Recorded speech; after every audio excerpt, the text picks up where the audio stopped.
because we all know them since they are in the media. I wish to thank you, ladies and gentlemen, at the same time welcoming you to this sitting of KwaZulu-Natal Council Against Crime. This council is a forum which is aimed at coordinating all provincial efforts against crime as a coordinating structure which encourages the involvement of a civil society and communities in addressing crime and safety in our province. One of the first decisions we took when we set up our administration was that the Department of Community Safety and Liaising be under the Office of the Premier. This is a fundamental change in the configuration of our provincial administration, which will enable us to focus on the work of community safety, working together with the SAPS. Our task as the Department of Community Safety and Liaising is to mobilize communities to support the work of the police and to capacitate and strengthen community safety structures as the strategic basic building blocks of achieving anti-crime and crime-free society.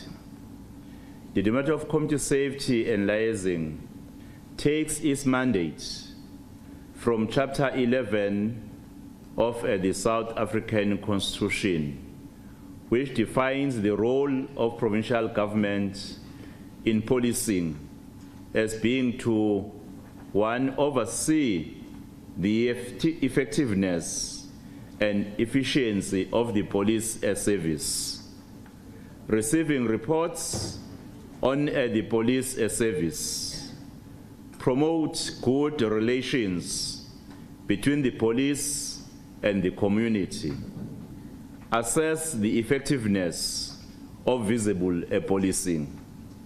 That is our mandate as the department. I must apologize to Advocate Silepe for not acknowledging you. I know Advocate Silepe, but I've never met him. In terms of the South African Police Act of 1995, the provincial secretariats must support the provincial MEC for community safety and liaising, in this case, the Premier. The Department of Community Safety and Liaising is required to develop an integrated strategy, working with all role players in safety and security. Hence, we have this council today. As part of this integration, given the recent surge in gender-based violence, the province has taken up the responsibility to address social crime prevention, prioritizing amongst the priorities crime, which is about the violation of the rights of women and children. Well, I know the Department of Community Safety and Liaising is not adequately funded. Fortunately, we have the MEC for money. He will actually develop some understanding after this council that we need more money.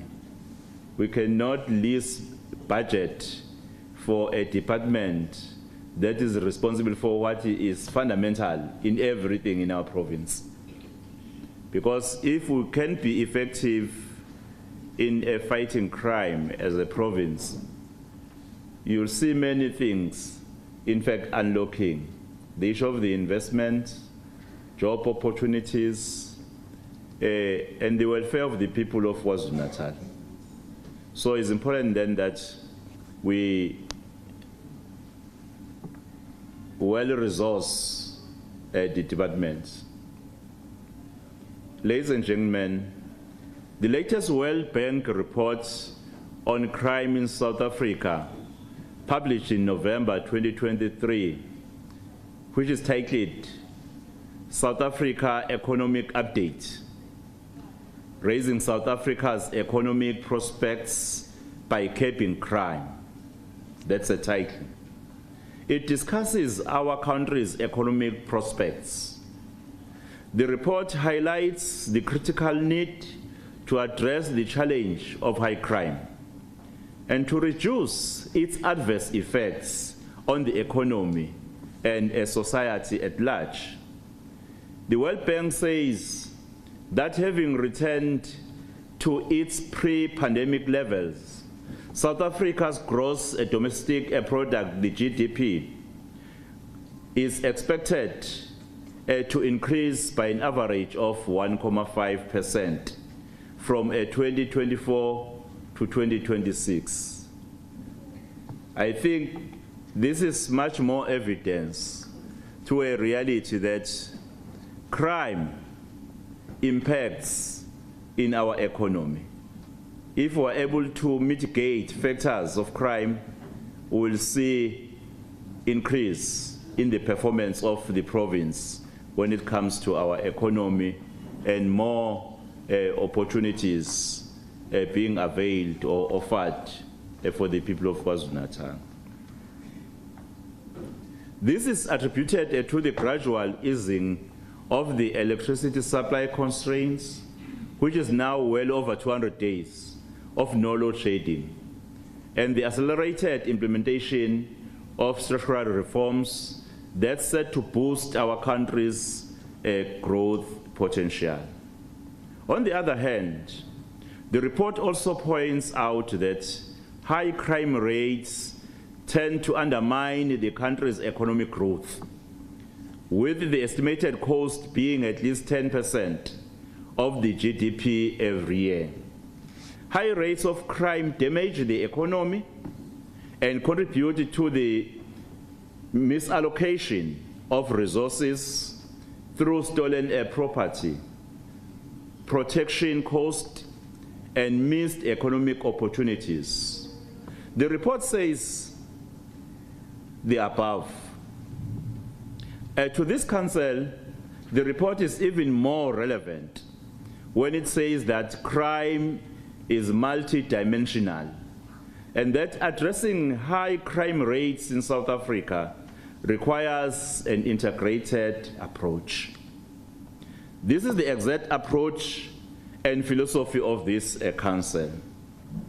The report also recommends, among others, that we must reduce crime by tackling the root causes linked to poor socio-economic outcomes, our legacy of exclusion, and investing in violence prevention. This council, therefore, has a very important objective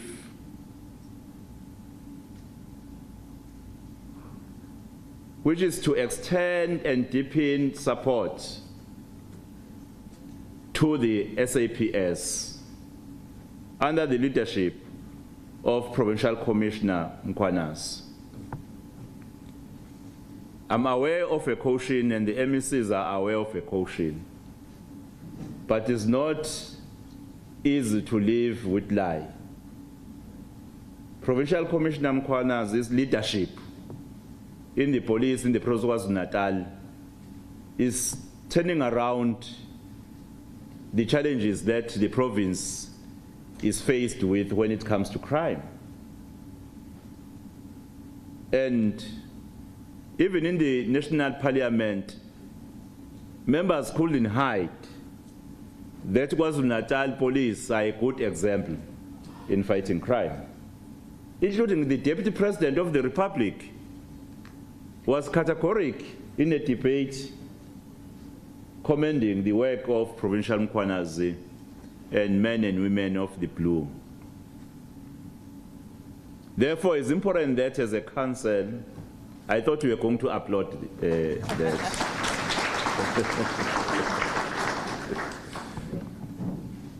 I know at times it's not easy to understand what to say and what to do when you are not sure whether by doing that you'll be not obstructing.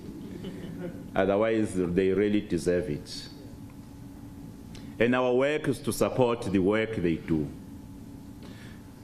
In order to be successful, the police are working closely with community safety structures, the private security industry, and all the broadest range of stakeholders united against crime.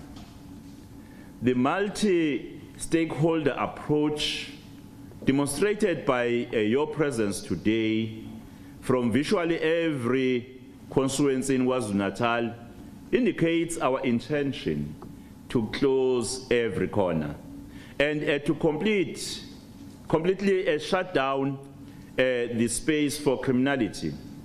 In this regard, one of the outputs of this council is that government, traditional leaders, the faith-based communities, teachers, and academia must lead us in the building of a social cohesion, boosting moral regeneration, and ensuring the overall ethical society.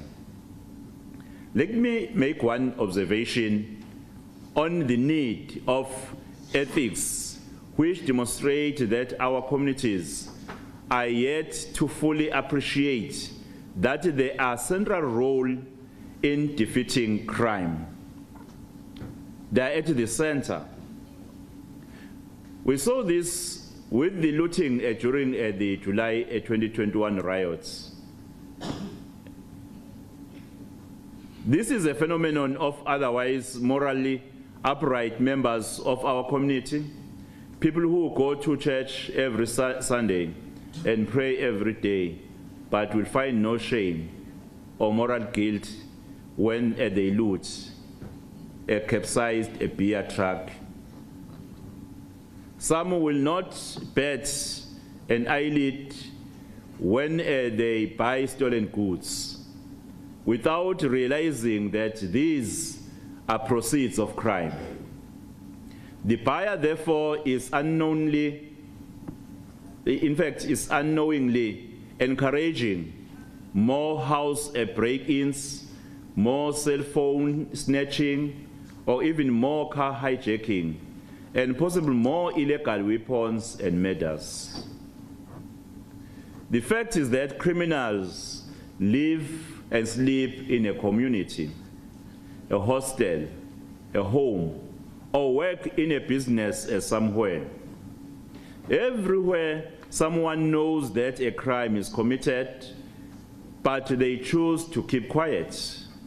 Our task as the provincial government and the council will be to increase the mobilization of our communities against crime, focus on collaboration with law enforcement and the building of a new morality and a commitment to ethical behavior. Among others, therefore, today's meeting will discuss the objectives of the council, which are: number one, to provide strategic advice and guidance and assist in the development of safety and crime prevention strategies for the province of KwaZulu-Natal. Number two, to guide the implementation of safety and crime prevention strategies for the province of KwaZulu-Natal. Number three, to monitor and review progress of safety and crime prevention strategies of the province. Number four, being to facilitate, guide, and contribute to safety and crime prevention research and project activities. The fifth being to facilitate support to key government and non-governmental organizations in the pursuance of their safety and crime prevention strategies. The sixth being within the context of the safety and crime prevention strategies of the province to identify, investigate, and report on safety and crime prevention challenges and opportunities. Number seven, to initiate and facilitate such working groups as may be necessary to assist in the development, encouragement, and promotion of safety and crime prevention programs and activities. The eighth being facilitating, encouraging, and promoting broad societal education programs for people of all ages in KwaZulu-Natal on the prevention of crime in the community. And the last one being to acknowledge the action and activities of individuals and groups who are actively working towards developing and implementing appropriate strategies for safety and crime prevention. I understand that we will be using the today's council to deliberate on the cooperation that is ought to be advanced by all of us, because we all need to work together. We must work together. Circumstances are compelling us that we must work together for the sake of the province, for the sake of the people or citizens of this province, for the sake of your children. Because if we are not effective today, it means when your children grow up, they will live in an environment which will be quite not conducive, unsafe for them to realize their goals. So we have a duty as this council that we must work together. We must develop a spirit of supporting one another in order to ensure that what we achieve is a legacy to the work that we are doing. Our meeting today is also to discuss the proposal in our terms of reference for the composition of the council, in addition to the Premier. And it will be to include a broad section of stakeholders, so that for the stakeholders who are present today, if we may identify other stakeholders who are not here, who are supposed to be here, we should be able to have that discussion, that we think so and so is also crucial for the Council Against Crime. As we conclude, when we moved the Department of Community Safety and Liaison to the Premier's office, we wanted to send a very strong signal that fighting crime is a priority of the 7th administration and the government of the provincial unit.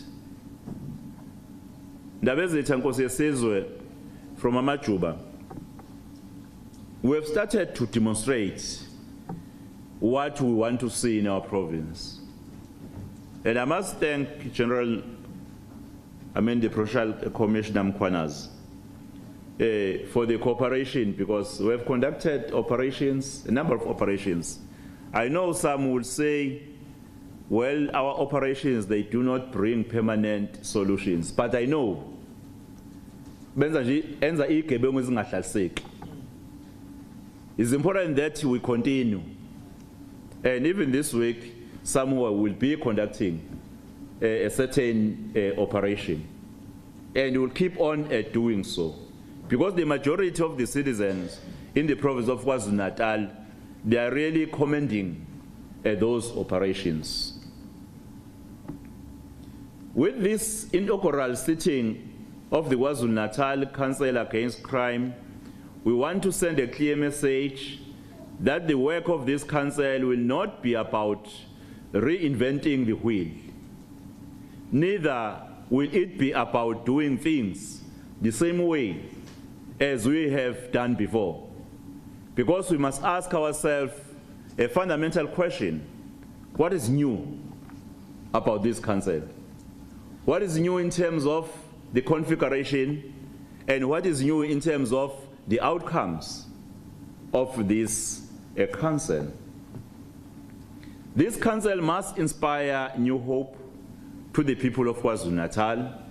It must inspire them to work in close cooperation with the Justice and Crime Prevention and Security Cluster toward the advances of criminals, and inspire us all to work for a peaceful KwaZulu-Natal by doing right and playing our part.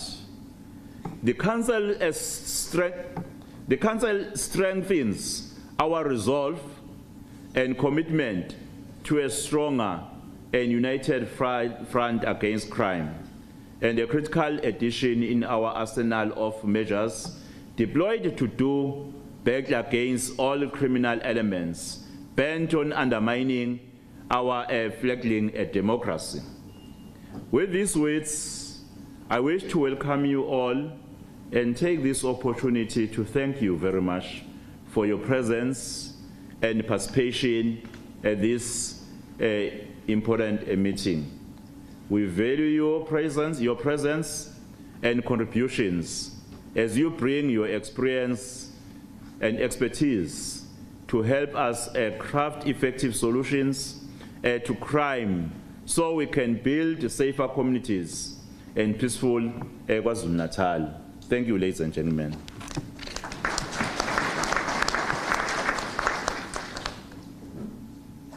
Well, thank you. I wasn't sure whether there would be that hand, because I could see that everyone is careful what to do and not to do.